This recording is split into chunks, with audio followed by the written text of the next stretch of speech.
not been to Minnesota in probably 20 years. Bring your ass.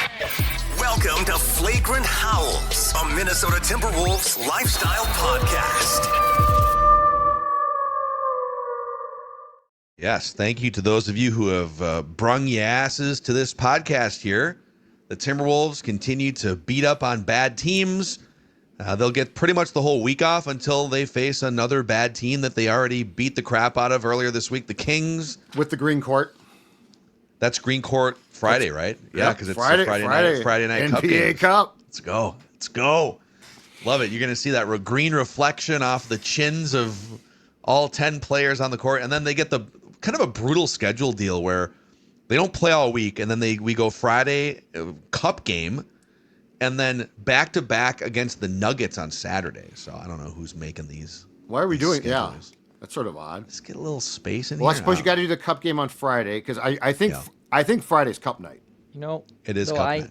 What was it last Because year where it's they the had Cup. like 4 or 5 stretches of like 4 days off in the first, and it drove me absolutely insane. So give me the games. I want to play games. If that means means more games in a shorter period of time, great. I hated the 4 days off for the first 3 weeks. Jack wants to get out there and play. Just play the damn game. Play the games. Play it.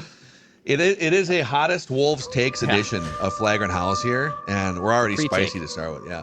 But I don't think it's a hot take to say that if you're in the market to buy or sell a home, our friend Heather, Wolves Realtor, is going to be your friend. Absolutely, yeah. Our friend Heather is back here, wolvesrealtor.com.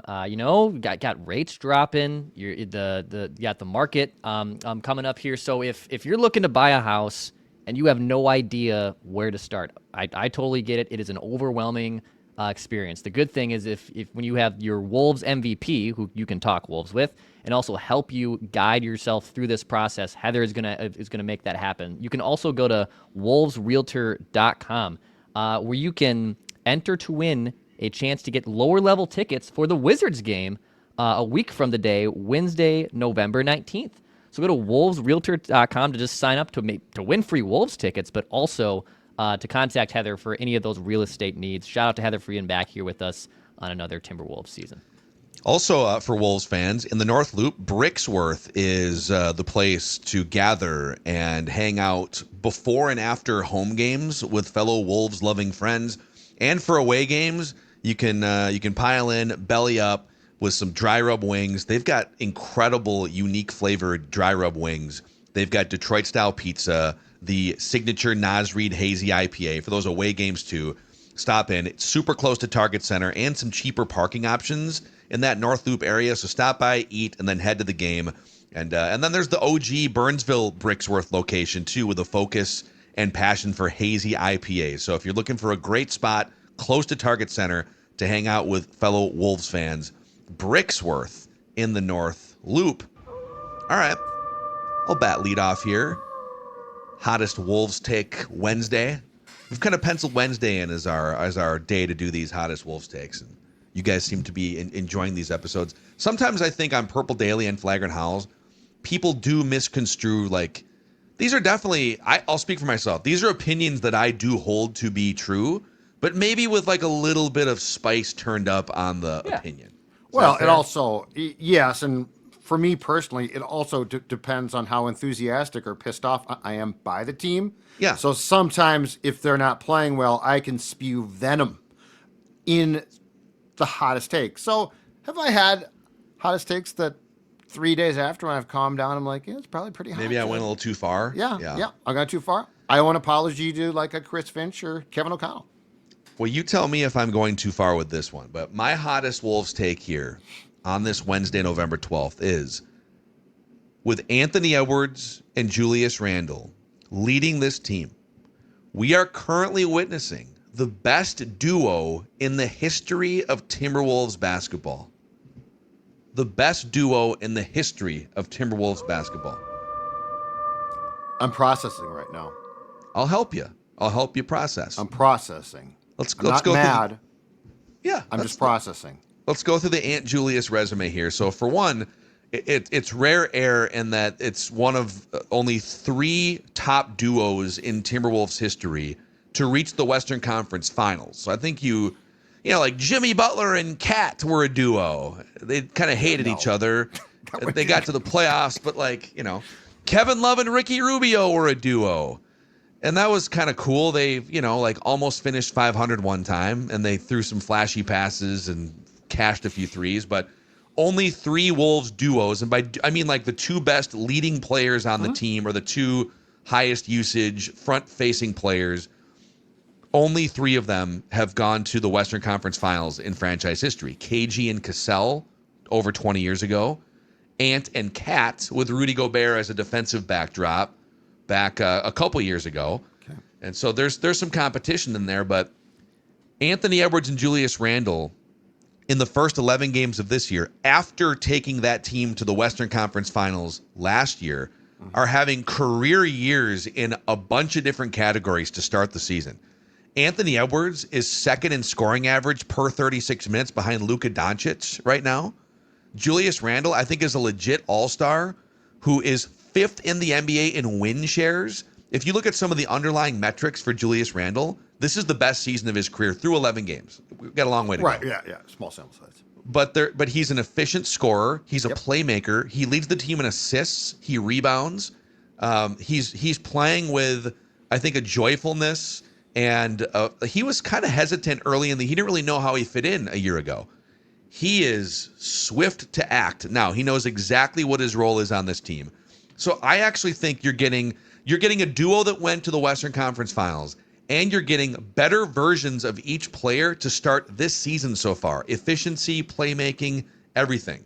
And if you want to compare to the other duos, okay, KG and Cassell back in 2003, 2004, that was a great inside-outside veteran combo. KG was the MVP of the league. Cassell was top 10 in MVP voting. And maybe they win the title if Cassell doesn't get hurt, but it was also short-lived.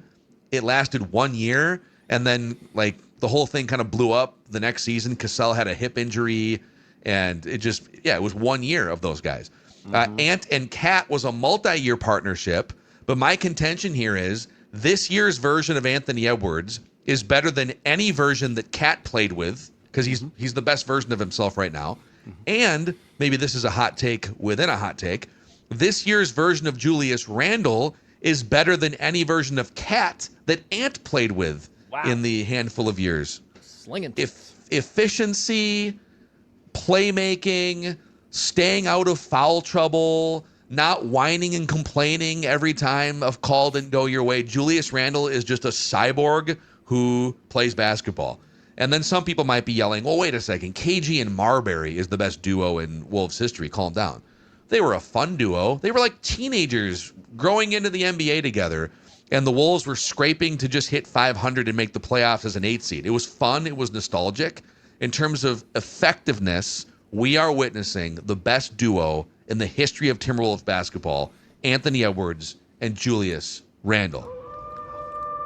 Slow your roll, young man. Bite it's me. 11. It's 11 games, so I'm going to put a big old asterisk. Now I'm the one that said after last Friday's game that the Julius Randle DiVincenzo trade is turning into a potential steal when everything's incorporated, including their salaries.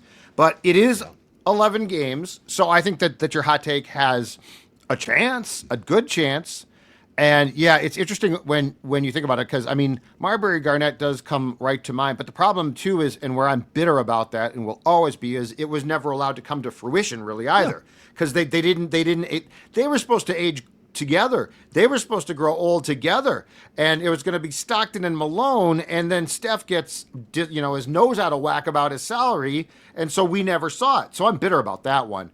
I think this hot take has a real chance. If that's where we're going. 11 games in an 82 game season is far too small. But yeah, if you ask me right now, just like point blank, am I a bigger Cat or Julius fan? I am a bigger Julius fan. I think Julius Randle's a better fit. I think he is, there's a lot of little things probably. And look, pouting Julius last year, who couldn't get his things right, was frustrating to watch, okay? But now that pouting Jules is gone, I like this guy.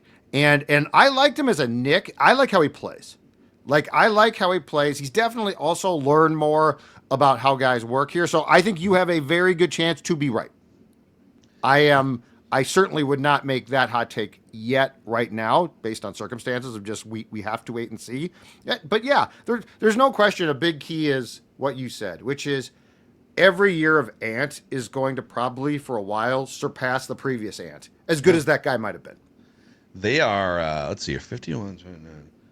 I think, yeah, when Julius Randle starts for the Timberwolves, they are 51-29 so far. Well, you look how, which is almost 82.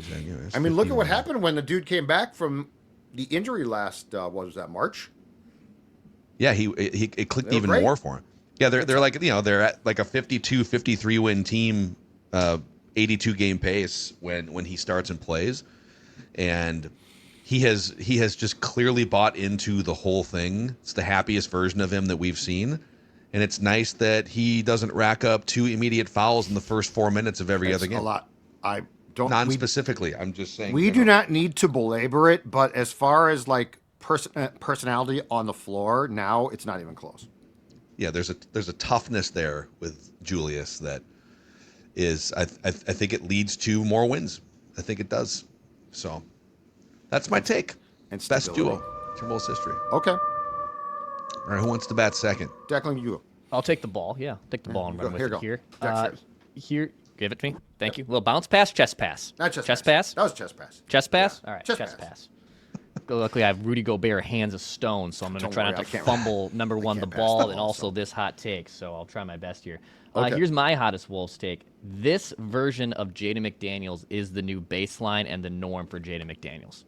That is my hottest take. So he's having offensively, obviously, the best start to his career. Career high is at 3-point percentage, the corner 3 mark that Phil shared earlier this week, the effective field goal percentage. Heck, even his offensive win shares per 48 minutes is at a career high too right now. That's right. So even though regression might happen a little bit, I believe his career norms of just averaging 10 to 12 points, being a force on defense, which I don't think is going away anytime soon. But God, can we unlock a guy who's played 300 games in the NBA? Is he ever going to take the next step? And at his age 25 season, I think we're finally seeing this. This is the new norm. And it creates, with Ant and Julius being potentially the best duo in Timberwolves history, you have now a 3-man band with Jaden McDaniels also entering the chat offensively. There are still some holes on this team at finding a legitimate point guard situation and developing, maybe getting those younger players more minutes. But I'll tell you what offsets that is a dude that's completely unlocked his offensive game, averaging near 20 points a game, shooting 50% from 3, and not just being kind of I don't want to say a lug on offense, because he had prowess on offense before, but now I believe what he's doing offensively and with pace and on and off the court, the numbers also suggest this too. I think this is the new version of Jaden McDaniels. I don't think that this is just a hot start to the season. This is his new baseline. That is my hottest Wolves take. And look at the contract, boys. Look at these contracts. Look at the Julius contract, the Dante contract, the Jaden. And look, if you're right, that means that Jaden can be a star. I wouldn't call him a superstar, but that means he can be a star player. Mm-hmm. And this also gets into, so I think on this show we have fairly criticized basically the GMs of the Vikings. I have the Wild and the Twins, no question about it, right?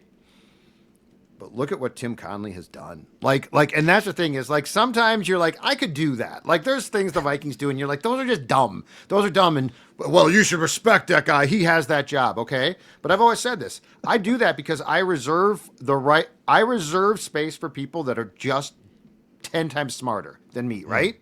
Look at Tim Conley. Like, he made this trade, and it's like, right before training camp, really? And then it's like, okay, I don't mind trading Cat, but, right? Don't just look at the Wolves on paper right now as far as the team goes, which, by the way, is pretty damn good. Look at the construction on the salary cap. Yeah, they have essentially, and this was all, not to make the whole episode about Karl Anthony Towns, but like a big reason why they made that trade was to make sure that they weren't jammed up over the second apron for multiple years, taking penalties. Like you really only should go into the second apron if you're a championship team, ready-made, ready to rock and roll. And they weren't. Like, objectively, they were a good team, but they weren't there. And I don't know that they're there right now either as currently constructed. They probably need another piece. It could a point guard or whatever that final piece is. Right. But they're much more flexibly able to make a trade to get there with the way that their team is constructed, piecing guys together. And because you're not in the second apron, you can aggregate salaries together to go get a more expensive player if you want to. But yeah, so Carl is making $53 million this year, which is basically Jaden plus Julius added together. Or any other iteration of the math you want to present, right? Yeah. And they're kind of, a few $1 million below the second apron. So yeah, man. And back to just to put a bow on the Jaden take here, I think Dex is right. I don't think this is a fluke. The 3-point shooting is a little bit of a fluke, but it's not a huge part of his shot diet. So he's knocking down 54% of his threes, which would be insane if you went from like a below average 3-point shooter to being literally like one of the best, to being in the 3-point contest over All-Star weekend or something. But the good news is he's taking 13 shots a game. Only 3 of them are threes. He's only making 1 or 2 threes a game. So if that comes down a little bit, it's not going to crash his scoring average. He's able to get in mid-range and get to the rim and impose his will. So yeah, it's been super fun to watch, and the Wolves making the leap from a decent offensive team with inconsistencies to now being one of the 5 or 6 or 7 highest scoring teams in the league through 11 games against a lot of bad teams. There's some asterisks. It's due in large part to Jaden taking a step forward and both Julius and Anthony Edwards becoming highly efficient more than they even were a year or 2 years ago. In Ant's. I mean, Ant is 50% from the floor to start the season, and 50% from 3, which will probably come down to some extent. And to your point, you can now, before the deadline, go out and make that trade. Like if you want. I don't know that I'm not trading. Here's the thing: if you're getting step forward Anthony Edwards, like into the MVP discussion, into the scoring average discussion, and you're getting the best version of Julius Randle. And this version of 25-year-old Jaden McDaniels, efficient, 18, 20 points a night, he has officially become the third guy. Remember the trios episode we had? I mean, the third guy. Rudy has become more of a compliment. Jaden has become the third guy on this team now. And then Nas and Gobert and the other role players coming along. But I'm saying, like, from a point guard standpoint, if you say we need a point guard, you now have the ability to go get a point guard. Like there's a lot. And this is Conley again. I will defer to Tim. I won't really defer to Kwesi. I definitely do not defer to Falvey. Billy Garrett, won't defer to him. I'll defer to Tim, who's never afraid to make a trade, too. Like you are in really good hands as far as how your team is run. Agreed, and I agree on the flexibility to get a point guard. If I could add a hot take off of Declan's hot take. That'd be your third hot take. My third hot take. Monster hot take game. This version of Jaden McDaniels at that age and that salary is close to untouchable in a trade. Oh, agreed. Yeah, I'm not trading Jaden McDaniels. Oh, yeah. But I'm just saying. Giannis, let's talk. Okay. Yeah. No. I'm saying but you can add pieces. A couple of years ago, you were basically hamstrung enough by the aprons that you couldn't add pieces. Yeah. All right, Judd's going to step up here with his hottest take here in just a moment. Why don't you give us a take about Mystic Lake Casino Hotel, Hop House? Yeah. Hop House is the happening new sports bar at Mystic Lake. I want to talk to you about this. The biggest bar night of the year. Of course, that is Thanksgiving Eve, right? And Hop House is the place to be. How about this for fun and convenience? Live music from 10 p.m. to midnight. All those good vibes going into Thanksgiving. Then the next day, Hop House is going to open early with a special Thanksgiving menu. The perfect spot to catch all the games, grab a bite to eat, kick back with friends. And you can stay at Mystic Lake. That's right. Don't worry about having to get a car service home. Don't worry about that. Hop House, an outstanding place to watch games, to have fun. Heck, they've got trivia on Tuesdays and Thursdays. Again, Thanksgiving Eve, Music from 10 to midnight. Great times with your friends. Everybody's safe and sound, having a fantastic time. Hop House. You know what it is, guys? Most versatile sports bar around. It's unbelievable. You can watch all the games. You can have trivia. You can dance it up. Sports Dad doesn't do that anymore. He used to. A little, like the ducking and bobbing and weaving. Hop House, mystically. You can do some dancing and ducking and bobbing and weaving. You know me. I'm definitely a bob and weaver. Like I definitely look like I was boxing back in my dancing days. Jab. You know, did you guys see the Nikki Glaser hosted SNL this last weekend? Yeah. And one of the bits they did was the Jennifer Hudson like daytime talk show. Yeah. And there's that, what do they call it? The dance tunnel or the tunnel of like. Oh yeah. Yes. Where they serenade them through with a special song. Yeah. And Nikki Glaser did a bit on SNL. It was like one of those pre-recorded shorts. And it's a medication you can take if you have anxiety. If you're a celebrity and you've been invited on Jennifer Hudson's talk show, but you have anxiety about dancing through the tunnel of love, it's called Hudsicillin. And she's like this awkward dancing. She's pretty funny. Hey, Awaken 180 weight loss. Our friend Darren Doogie Wolfson is down over 20 pounds thanks to Awaken 180 weight loss. If you'd like to lose some weight before the holidays, you could get started here. Get a head start on the people that are waiting until January to change their lives. And the good news is you can still live your life. You can still go out to eat. You can still travel. And you can still eat foods that you enjoy eating. Awaken 180 weight loss with coaching help will help craft a plan for you to get to whatever your goal weight is. So find out more at awaken180weightloss.com, awaken180weightloss.com, or call 844-346-1800, 844-346-1800. Okay. What's your hottest? You boys ready for this? Doug? Okay. I'm sitting down. A season after barely staying out of the play-in, avoiding it by the hair on their chin to get the 6th spot in the West, the Timberwolves will be a top 2 seed in the West this season. Whoa. And here's why. Here's why. We're already seeing it, okay? It's not the wins against the great or really good teams that the Wolves have struggled with. It's beating just the average team. Do you go out there and do you put them away? And by that, I mean put them away. I don't mean, beat the Jazz by 2 tonight, lost to this team. Do you beat teams that you should beat, and do you do it in a way that I consider to be at a championship level? And you know what the Wolves have spent the past week doing? Exactly that. It's an enormous step. They got off to sort of a wonky start, but they are now 7-4. They've won 5 of 6. And to me, a wonky start doesn't mean a lot. Like, the Knicks game was awful. In fact, I think it was a wake-up call. But at the end of the day, what we're seeing them do now, and I think Ant is a big part of this, because Ant talked about this. He is a guy that basically went into games and fell asleep against bad teams. And he's talked about, now I'm going to chase the scoring title there. I don't care what your motivation is.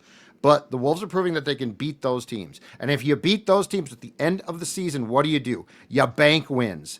And you bank wins, and the Wolves are going to beat good teams. Not all the time, but they're going to beat them. I don't think they get past the Thunder. So I think the Thunder, if they want it, is the top seed. But I think they're going to be a top 2 seed. I think they're going to be the 2nd seed in the West. Wow. Which sort of plays off your point about the premature, in my opinion, prematurely calling Julius and Ant the best duo, but they could be. And if they are, if you end up being right, Phil, I think I end up being right. Wow. I love the temperature of this take. Oklahoma City is off limits on this take. Like, unless they suffer multiple, and by the way, their second best player hasn't even played yet, and they're 11-1. And did you guys? I don't know if the audience, you guys saw this. If you're grinding Oklahoma City games on a random Tuesday night, but Chet Holmgren last night. Chet Holmgren is quietly emerging into one of the best players in the NBA, and he's but because they've got Shai Gilgeous-Alexander and they got all these other dudes. Chet Holmgren was 9 for 9 from the field in a win over Golden State last night, a blowout win over the Warriors. 23 points, 11 rebounds, 9 of 9 from the field, 2 for 2 from downtown. He is currently he's shooting 60% on the season, and averaging 20 points with a bunch of rebounds, assists, blocking shots, whatever. So that team, barring like multiple ridiculous injuries, is off limits. So it's really, I think Denver's the projected second best team, and you already lost to them once, but shorthanded. We'll see. I love the take. If Declan's right about Jaden McDaniels, And you're right. and if I'm right about my hot take with Julius and Ant taking a step forward, Correct. then you probably are right. You probably are right. Yeah. Well, it's an incredibly competitive conference, and if you do what the Wolves can do, they are easily, I think, a top 3 seed. So to make it a hot take, I put them as a top 2, probably being 2nd seed. San Antonio, there's a couple things here. Like San Antonio is probably a little better. Like most people figured they were going to step into the playoff picture. I don't know if people thought they'd step into like the 2nd seed in the West picture, which they are right now. The Lakers with a kind of a weird lingering LeBron situation. In his absence, you've got Luka back to normal, and Austin Reeves is averaging 30 points a game so far, carrying a bigger workload. And It's tough. They're winning a bunch of games. But I'm mainly basing this off of the fact that I think the Timberwolves are showing that they're going to have a good record against the teams they should beat. Because that, to me, is their problem lots of times. It is. They had that was it 2 or 3 years ago? It was the first year of Rudy. We brought this up on the Monday show, that they lost like 18 games against below 500 teams or something just comical. And that's improved. But what I like now is they are putting their foot on the throat of those opponents. Yeah. It's great. Anthony Edwards saw the light. He's like, I get bored against the Jazz on a Sunday night or Monday night. And it's like, well, what if you use those games to go score 31 points and rest in the fourth quarter? Okay, yeah, that sounds good. And imagine the trickle down, like if Ant is bored, right? Like I could see Jaden being caught up in that, well, if he's bored, I'm supposed to not be bored. So in that the second Utah game the other night, Anthony Edwards, because the Jazz, credit to the Jazz, and the Jazz won last night, and Markkanen is scoring 30 points a game. Like there's some guys on that team that won't quit, even though they're not a very good roster. And they weren't. The Wolves were trying to step, but they got up by 20 in the third, and then the Jazz would come back and knock down threes. And Anthony Edwards was like picking dudes up 3/4 court defensively to to beat them, but also to send a message to the team that we don't take these nights off anymore. So we'll see if he can keep doing that beyond the 11th game of the season, but it's a good sign. This is a very interesting, potentially, I'll say this with some caution, but this is a very interesting time period in Wolves history to watch as far as the evolution of learning how to be great.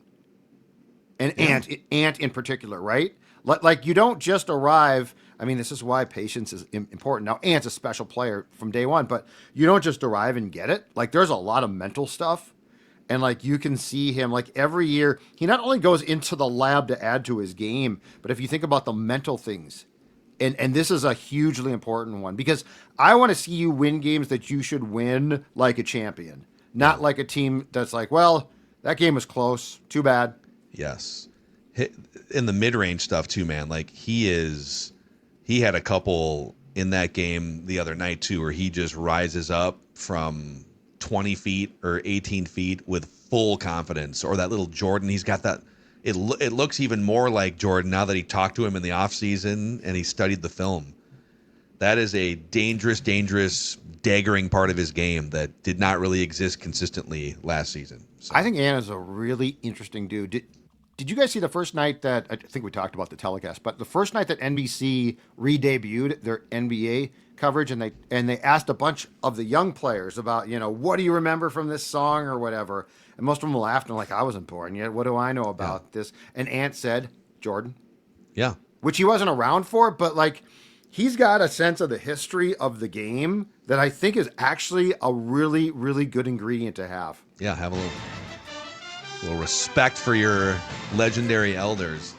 John Stockton, Karl Malone. The presentation has been, I was watching last night a little bit of Sixers Celtics. I love it. Talking to the fan. Yeah, the loud fan. Fan. What's your name, sir? Where are you from? Tirico, by the way. Tirico is one of those like impact guys, man. Like when he calls a game, feels like a big game. It feels like a big game. Mm-hmm. Yeah. Yep, it's cool. So I'm glad that the NBA and NBC is back. And let us know in the comments section here. If you haven't already, to click the subscribe button on this relatively new, as of like 4 or 5 months ago, Flagrant Howls YouTube channel. We're almost to 7,000 subscribers. So if you enjoy these Wolves hot takes every week, click the like button on this video, the subscribe button, and then let us know, okay, how far off are we? Or did we go a little too far with our hottest takes here? The Sports Dad Dex, I'm Phil, and this is a Timberwolves lifestyle podcast.